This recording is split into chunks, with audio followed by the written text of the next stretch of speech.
Onto the story now. Daniel Mthimkhulu was hired as an executive position, perhaps I should say, at the Passenger Rail Authority of South Africa, that's Prasa, back in April of 2010. He worked as chief engineer for 63 months and got paid more than 15 million rand. And then it was discovered that he doesn't have the qualifications for the job, and calling him a doctor was just a nickname. He didn't have a PhD, in fact. Now, under his watch, locomotives were acquired that could not be used, perhaps, on South Africa's rail infrastructure, now costing Prasa billions of rands. Now, the court has ordered Mthimkhulu to pay back some of that money that he got paid. Well, he joins me in studio this morning to talk us through that particular court judgment. Mr. Mthimkhulu, thank you very much for making the time to speak to us here. In fact, the basis of this interview is that you called us wanting to set the record straight about, of course, the court judgment of 23 September. In short, what is it that you want to correct? Just very briefly. Okay, thank you, Mr. Mkambi, and the viewers at home. Thank you for this opportunity. I believe it is time that I share the side of my story because there's been a lot of information and what has been publicized and said about me. So I never had any right to reply. And before proceeding with, I think, anything else, I would like to take this opportunity to admit that I do not have the PhD, and I failed to correct the perception that I have it. I just became comfortable with the title. I did not foresee any suffering, damages as the result of this, because I got to be known at the time after I was already appointed at the position of the executive manager.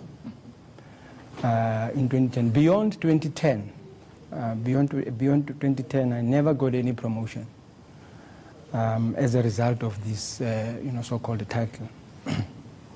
This is because in 2011, I was already appointed in this position, and I did quite a lot of research work with the University of Stellenbosch.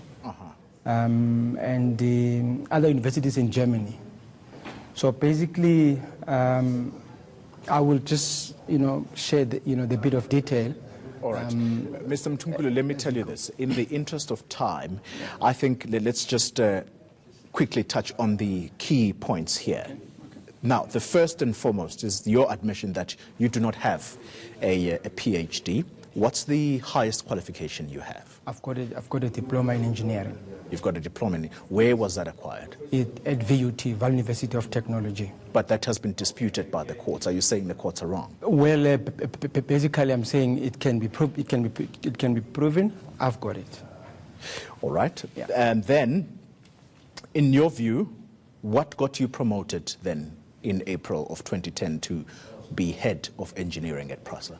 Basically, if you look at I joined Prasa in 1998 as a training assistant engineer.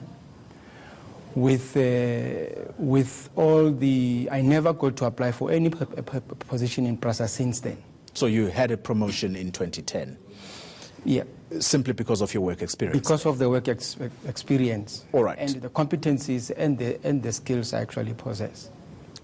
Now, just 5 months into that top position Yeah. of head of engineering, you then got a salary increase, a massive one at that, and that nearly doubled your annual salary of 1.6 million rand. What got you that, or what motivated for that to happen? Okay, I think I've got a copy here that I'll just want to leave it with you.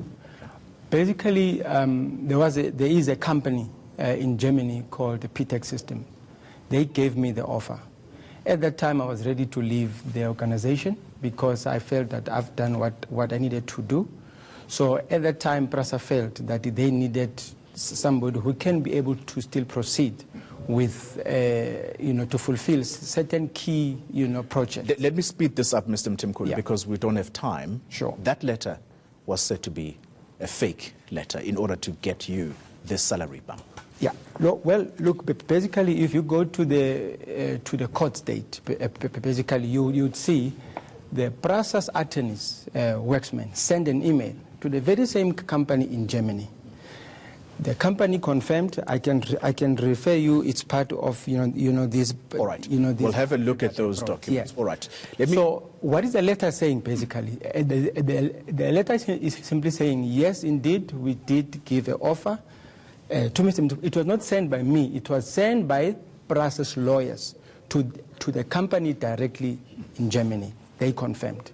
All right. And that is part of my dispute that the court overlooked, because it is in black and white that the email was initiated by Prasa's attorneys.